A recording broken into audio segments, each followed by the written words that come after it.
92.7 big FM पर आप सुन रहे हैं यादों का idiot box with Nilesh Mishra season 3। दोस्तों, हमारी कहानियां आप रेडियो के अलावा जब चाहें मोबाइल फोन पर ये नंबर डायल करके सुन सकते हैं 505-6677 यानी 505-6677। दोस्तों, जो कहानियां मैं आपको सुनाता हूं वो लिखी होती हैं मेरी मंडली ने। जी हाँ, मुंबई, दिल्ली और भारत के कई शहरों में एक राइटर्स की मंडली है जिनको मैं ट्रेन करता हूं। दोस्तों, मैं आपको सुनाने जा रहा हूं मृत्युंजय सिंह की लिखी कहानी तोहफा। कहते हैं किसी बात का कोई सिरा पकड़ में आ जाए और वो सिरा बिना देखे संभाले अपने आप में ही कोई धागा बुनता चला जाए तो वो खुद ही एक कहानी का रूप धर लेती है। और दिनों की तरह ही वो भी एक ठंड की रात थी। गांव रात की चादर समेटे अपनी नींद पड़ा था और गांव के लोग अपने अपने जिस्म को समेटे अपने लिहाफों में। रात बिरात गांव में कहीं कोई खटका होता तो कोई कहता कि कौन अभागा है जिसे इस देह को काटती ठंड में भी चैन नहीं है, और फिर एक लंबी जमाई लेके वो फिर से नींद की गोद में सर रख लेता। गांव की किसी औरत के कानों में जब तक कोई आवाज पहुंचती तो वो नाक सुड़क कर करवट बदलते हुए कहती, पता नहीं देह है कि पत्थर का धेला, इस बिलाती ठंड में भी अभागे को चैन नहीं है। उस रात भी जब कर्मों की आवाज गांव के लोगों के कानों में गूंजी तो बहुत से लोग नाक सुड़क कर करवट बदल कर सो गए। वो अपनी ही धुन में गा रहा था, काहे को घरों दा बनाए, घरों दा तो एक दिन मिट जाना रे, काहे को ये सपने सजाए, सपना तो एक दिन लुट जाना रे, काहे को घरों दा बनाए, घरों दा तो एक दिन मिट जाना रे, काहे को ये सपना सजाए, सपना तो एक दिन लुट जाना रे, माटी का जग सारा माटी में मिल जाना रे, माटी का जग सारा माटी में मिल जाना रे। परनू की बीवी आधी नींद में बड़बड़ाते हुए बोली, कौन जाने इस पगले को रोज रोज आधी रात को क्या धुन सवार हो जाती है, न खुद सोता है न किसी दूसरे को सोने देता है। दिन भर गांव के इस कोने से उस कोने तक मारा मारा फिरता है और आधी रात को गांव भर के लोगों की नींद मारता है। इस मुए को दिन भर न कोई काम होता है और न रात भर आराम। अब हागा किसी काम में भी तो नहीं आता, कोई करे भी तो क्या करे। दो चार बातों की जुगाली करके अपनी अपनी करवट बदल के परनू और उसकी बीवी फिर से नींद की गोदी में सर रख लिए। करमू उसी तरह रात भर गांव के इस कोने से उस कोने तक अपनी धुन में भटकता रहा। गांव भर में बस यही था जिससे कोई काम नहीं था। गांव का कोई आदमी करमू को जबरदस्ती कभी किसी काम के लिए कहता तो करमू अपना सर झटकते हुए बोलता, मुझे भी टेम नहीं है। अब भगवान जाने ये टेम रोज किसके पास गिरवी रख के आता था कि कोई इसको काम बताए और कोई इसका टेम न जाने कौन इसे छीन ले जाता। रात को जहां नींद आ जाती वहीं सो जाता, जहां आंख खुली वहीं सवेरा कर लेता। लेकिन करमू की रोज की एक आदत बड़ी पक्की थी, वो रोज सुबह दौड़ के मंदिर की सीढ़ियां चढ़ाता। हाँ, लेकिन कभी मूर्ति के सामने नहीं जाता था, न कभी पुजारी को प्रसाद के लिए कहता, न कभी पुजारी इसकी ओर ध्यान देता था। फिर उसी तेजी से मस्जिद में जाके घुटनों पे बैठ जाता और वहीं घंटों उसी तरह बैठा रहता, दीन दुनिया से बेफिक्र बेखबर। 92.7 बिग एफएम पर आप सुन रहे हैं यादों का idiot box with Nilesh Mishra season 3। दोस्तों, रेडियो के अलावा आप हमारी कहानियां जब चाहे मोबाइल पर ये नंबर डायल करके सुन सकते हैं 505-6677 505-6677। दोस्तों, मैं आपको सुना रहा हूं अपनी मंडली के सदस्य मृत्युंजय सिंह की लिखी कहानी तोहफा। इस कहानी में अब तक आपने सुना, करमू रात भर जाग के अपने गीतों से लोगों की नींद खराब करता है और दिन में मंदिर के साथ साथ मस्जिद में भी जाता है, जिससे सारा गांव परेशान रहता है। अब आगे। एक दिन परना ने उसको मस्जिद से निकलते देख लिया। उसके पास पहुंच के वो अपनी गर्दन झटकते हुए बोला, क्यों रे, तू वो मस्जिद में क्या कर रहा था? करमू अपने झोले को संभालते हुए कहने लगा, मंदिर का पुजारी वहां से जाने के लिए बोला तो मैं मस्जिद में जाके बैठ गया। मेरी जो बात मंदिर में अधूरी रह जाती है ना, उसको पूरा करने मस्जिद जाता हूं। सच, यहां वही बात फिर से शुरू नहीं करनी पड़ती और मेरी सुनवाई भी पूरी हो जाती है। गांव की नेरी मौसी के कानों तक बात आती तो वो अपने सर से गिरते हुए पल्लू को ठीक करते हुए कहती, हाँ, गांव भरे में कोई इकरा से विद्वान थोड़ी हुए हैं, खाली यही गो पीर फकीर बचे रह गवा है। रात बिरात न इकरा दीदा में नींद आवत है न देह में चैन। धर्म के बात ही न करी है तो और कौन करी? दिमाग तो हाथ से पहले निकल गवा, अब अपना दिमाग के साथ साथ जात बिरादरी के लोगन के एक दिन धर्म भी लट भी है। करमू अपना झोला लटकाए फिर अपने टूटे हुए बोलों को जोड़ के गाता हुआ गांव की गली से निकल जाता। गांव के बच्चे करमू को गाते हुए देखते तो वो भी उसके टूटे गीत में अपनी आवाज मिलाते हुए उसके पीछे पीछे गांव के छोर तक उसका साथ देने जाते।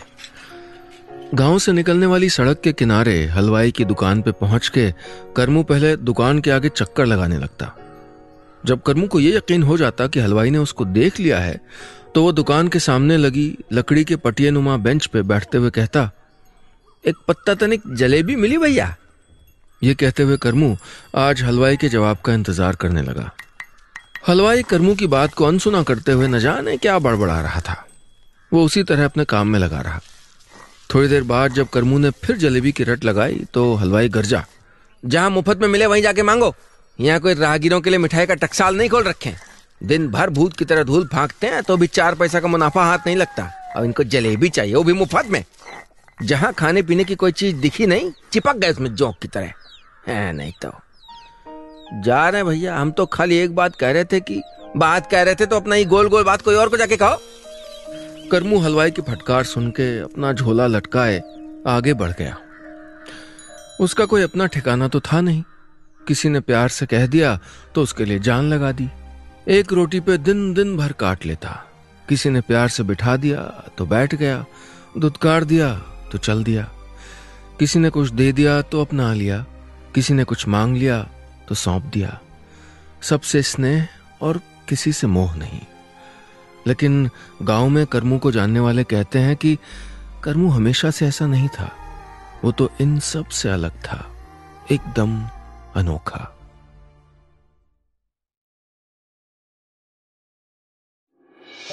.7 बिग FM पर आप सुन रहे हैं यादों का edit box with Nilesh Mishra season 3। दोस्तों, रेडियो के अलावा आप हमारी कहानियां जब चाहे मोबाइल पर ये नंबर डायल करके सुन सकते हैं 505 66 77 505 6677। दोस्तों, आज मैं आपको सुना रहा हूं अपनी मंडली के सदस्य मृत्युंजय सिंह की लिखी कहानी तोहफा। इस कहानी में अब तक आपने सुना करमू की आदतों से गांव भर के लोग परेशान रहते हैं, और जब लोग उससे मस्जिद जाने का कारण पूछते हैं तो वो अपने जवाब से सबको चुप करा देता है। लेकिन वो हमेशा से ऐसा नहीं था। अब आगे। एक दिन करमू अपने हाथ में एक कागज का टुकड़ा लहराते हुए गांव की गलियों से जोर जोर चिल्लाता हुआ जा रहा था। अब मेरे सारे सपने सच होंगे, मेरे सपनों को आज पंख मिल गए। राह में उसको जो भी मिलता उससे कहता, अब देखना कैसे मुझको लोग दूर दूर तक जानने लगेंगे, आज मुझे मेरी रिहाई मिल गई है। गांव की गली से लड़कियों का एक टोला निकल रहा था। उसमें से एक लड़की ने करमू की चुटकी लेते हुए कहा, क्या बात है करमू भैया, बड़े मतवाले की तरह हवा में उड़े जा रहे हो, कहीं लगन ठीक होगा है का? करमू ने झेपते हुए लड़की को झिड़की दी। पगली कहीं की, जब मुंह में नाप सुना पाता भगती रहती है। दूसरी लड़की बोली, हाँ करमू भैया, हम सब तो गांव की गवार हैं। हम सब तो जौन दिन से जन्मे हैं वो दिन से यह देखते आ रहे हैं कि जब किसी का लगन पक्का हो जाता है तभी वो ऐसे मतवालों की तरह उड़ता है। लो अब और सुनो, जैसी सखा वैसी सखा की सहेलियां। अरे तुम सब एकदम निरा बुद्धू हो। अरे ये तो हमारा इम्तिहान का नतीजा है, अब हमें डॉक्टर बनने से कोई नहीं रोक सकता। ये कहते हुए करमू अपनी राह हो लिया। अगली गली में सुरसतिया चाची मिल गई तो कहने लगा, चाची अब गांव में किसी को इलाज कराने के लिए किसी डॉक्टर का मुंह नहीं ताकना होगा, न किसी को शहर भागना होगा। अब करमू डॉक्टर सबका इलाज खुद करेगा। भले ही करमू के सपने के सच होने में अभी वक्त था, लेकिन उसने अपने सपने को आज ही अपने तन मन पे लपेट लिया था। नेरी मौसी कूड़ा फेंकने जा रही थी। करमू की बात सुन के सुरसतिया चाची को सुना के व्यंग करते हुए बोली, हाँ हाँ, डॉक्टर का है, साइंटिस्ट बन जाओ, कौन रोके रहा है। बाप दादा के बैल हल में जिंदगी बीत गवा, ये अब दूसरा ही रीत चलाई है। बांस की फुनगी पे कहीं चमेली भी फुलात है। अरे किसान का बेटा किसान बनी आओ का। करमू को नेरी मौसी की ये बात अंदर तक भेद गई। फिर भी वो मौसी की बात को अनसुना कर गया। लेकिन कहते हैं ना, कभी कभी भगवान मन से बार बार कही बात को नहीं सुन पाता और किसी के मुंह से निकली बात को एक बार में ही सुन समझ लेता है। करमू ने अपने मन की इच्छा अपने माँ बाप को बताई थी तो उसके पिता ने कहा था, बेटा किसान को डॉक्टर से क्या करना है, किसान को तो अपने खेत से मतलब होना चाहिए। 2 हाथ बढ़ेंगे तो घर में 2 मुट्ठी अनाज ज्यादा आएगा। करमू का बड़ा भाई भी दबी जबान में अपने पिता के साथ खड़ा हो गया था। उस दिन जो करमू के सपने को ठेस लगी तो वो शूल की तरह उसको चुभने लगी। शायद उसका सपना उसके मन में कहीं भीतर जा फंसा था, जो उसकी हर आती जाती सांस को मरोड़ देता था। धीरे धीरे उसके सपने का दर्द कभी उसकी आंखों से, कभी उसके दिल से रिसने लगा।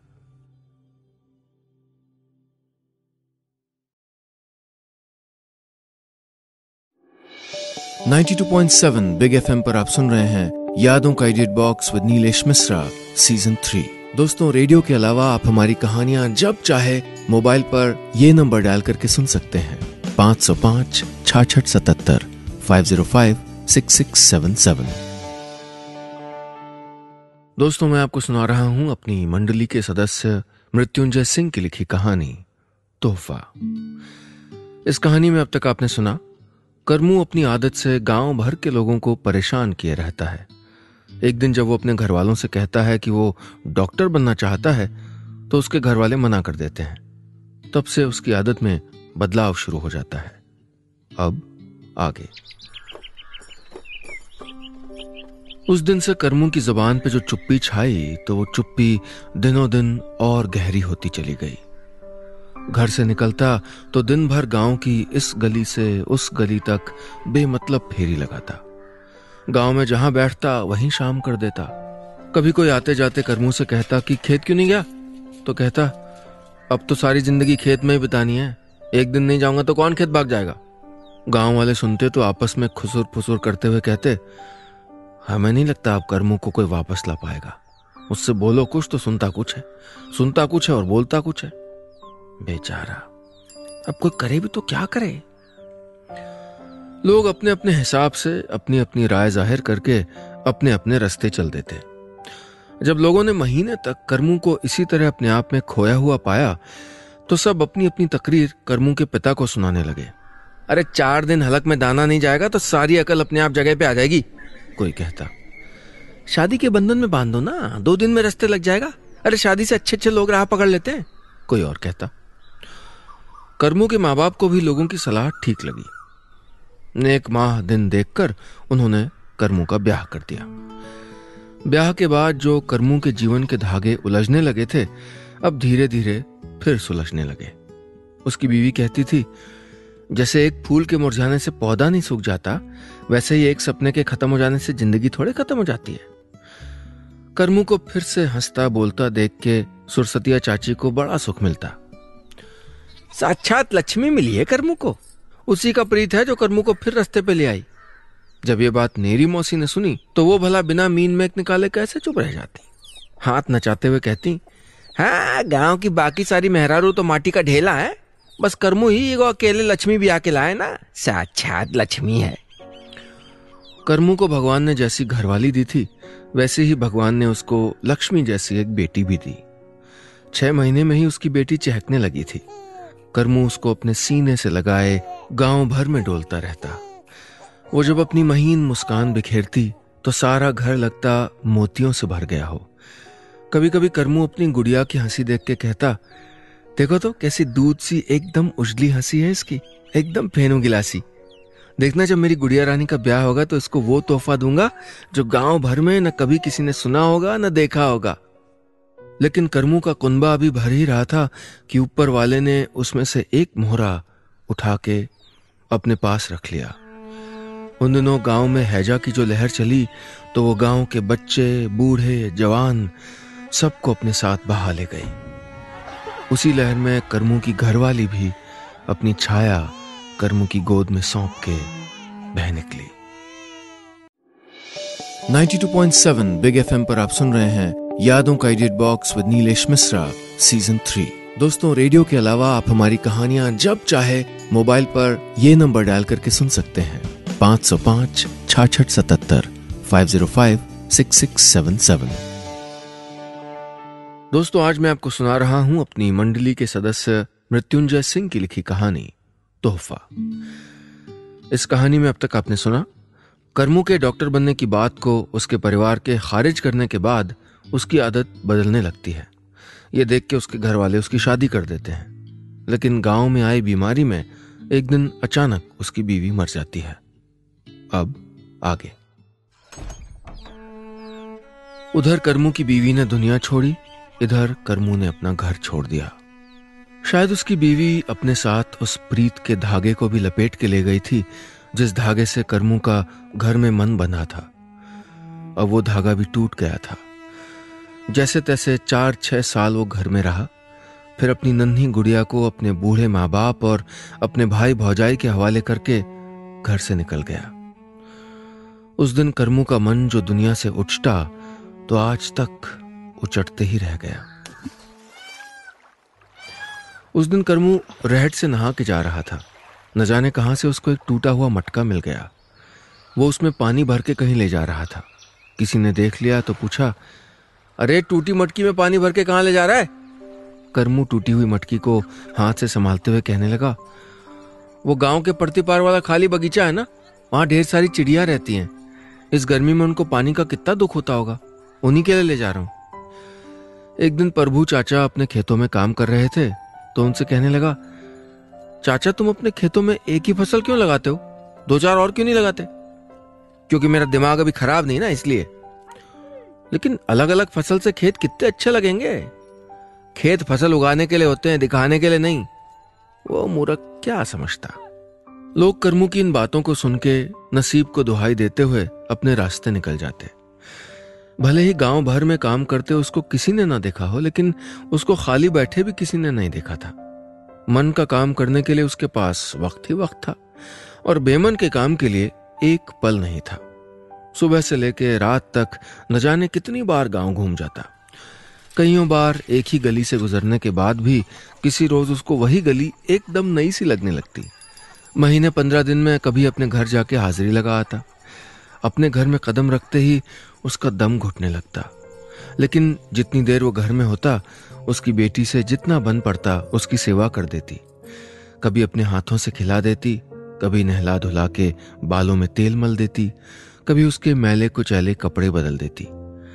कभी भूल से करमू की जो आंख लग जाती तो उसके हाथ पैर दबा देती। नसीब के मारे दोनों ही थे। दोनों की हालत एक जैसी ही थी। पिता ईश्वर के कर्म पे जिंदा था और बेटी रिश्तेदारों के रहम पर। लेकिन उसकी बेटी को भी इस बात का सुकून था कि पिता भले घर में नहीं रहता लेकिन नजर में तो रहता है। कोई ना कोई रोज उससे कहता, अरे अपना घर है तो इस तरह दरवाजे दरवाजे मारा क्यों फिरता है? ये सुन के वो दूर छोर में ताकने लगता जैसे किसी से बोलने की इजाजत मांग रहा हो। मेरा घर कहाँ है? मेरा घर तो कब का मिट गया। वो घर तो किसी और का है। 92.7 बिग एफएम पर आप सुन रहे हैं यादों का edit box with Nilesh Mishra season 3। दोस्तों, रेडियो के अलावा आप हमारी कहानियां जब चाहे मोबाइल पर ये नंबर डायल करके सुन सकते हैं 505 66 77 505 6677। दोस्तों, मैं आपको सुना रहा हूं अपनी मंडली के सदस्य मृत्युंजय सिंह की लिखी कहानी तोहफा। इस कहानी में अब तक आपने सुना गांव में आई बीमारी में एक दिन करमू की पत्नी मर जाती है। उसके कुछ बरस बाद करमू अपनी बेटी को अपने भाई भौजाई के हवाले कर घर छोड़ देता है और गांव में यहां वहां मारा मारा फिरता है। अब आगे। एक दिन करमू कुएं पे पानी पीने के लिए बैठा था कि गांव की लड़कियां उसको देख के उसको घेर के बैठ गईं। उससे यहां वहां के किस्से कहानियां सुनने लगी। लड़कियों को बात गढ़ने में बड़ा मजा आता। करमू चुपचाप एक तरफ बैठा था कि एक लड़की ने कहा, चाचा सुने तुम्हारी बेटी का ब्याह हो रहा है, तो उसके ब्याह के लिए कौन सा तोहफा रखा है? क्या तोहफा दोगे अपनी बेटी को? तोहफा? तोहफा क्यों ना दूंगा, सबसे बढ़िया तोहफा दूंगा अपनी बेटी को, एक ही तो बेटी है। वह दिनों से जमा कर रहा था, देखना गांव भर में ऐसा तोहफा किसी ने ना दिया होगा। नेरी मौसी वहीं थी, सब कुछ सुन रही थी और हंसते हुए बोली, तोहफा? अरे तोहफा काहे नहीं देवेंगे, हीरा जवाहरात दी है ही अपना दुल्हरिया के। भलमनसा हो कि लड़की का लगन मिल गवा, नहीं लड़का वाला आज जान जावे कि लड़की का बाप निरा पागल है, तो जो ब्याह हुई है वो ना होई। एक लड़की मौसी को झिड़कते हुए बोली, का मौसी जो मुंह में आता बोलती रहती हो, ये सब भी कोई बोलने की बात होती है? नेरी मौसी लड़की की बात सुनकर तुनक गई। हाँ, तुम्हारे करमू चाचा अभी दूध पियत बच्चा हो और तुम सब भी तो अभी 6 माह बच्ची हो। अपनी बात कह के मौसी अपनी राह चल दी। जब दोबारा एक लड़की ने करमू से तोहफे की बात पूछी तो करमू कुछ नहीं बोला, जैसे उसको पाला मार गया हो। वो वहां से उठ के चुपचाप चला गया। उस दिन से करमू गांव में सुबह दिखाई देता तो शाम को नहीं, कभी रात में दिखाई देता तो दिन में न जाने कहां चला जाता, कभी कभी हफ्ते भर गांव से गायब रहता। आखिर में उसकी बेटी के ब्याह का दिन आ गया। रिश्तेदारों ने जमीन के लालच के लिए लोक लाज से अपनी जिम्मेदारी उठाई थी। गांव के लोग ब्याह की तैयारी में लगे हुए थे। आज करमू के लिए किसी के पास समय नहीं था, न आज करमू की किसी को परवाह ही थी।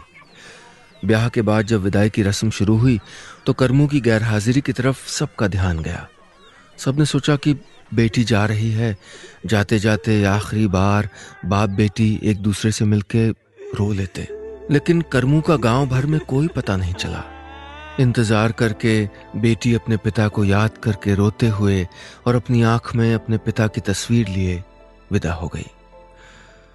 आने वाले काफी दिनों तक जब करमू की कहीं कोई खबर नहीं मिली तो सबने सोचा कि वो कहीं चला गया है, अब वो वापस नहीं आएगा। आज पहली बार गांव वालों को करमू की कमी महसूस हो रही थी।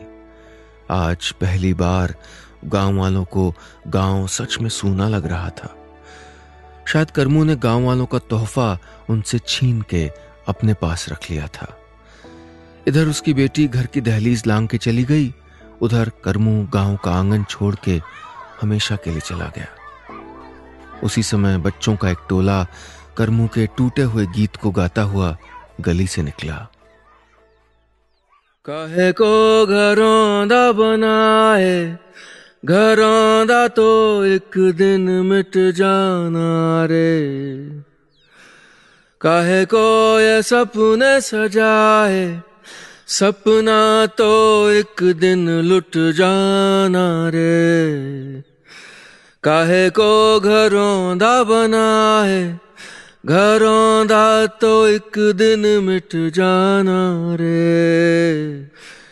काहे को ये सपना सजाए, सपना तो एक दिन लुट जाना रे।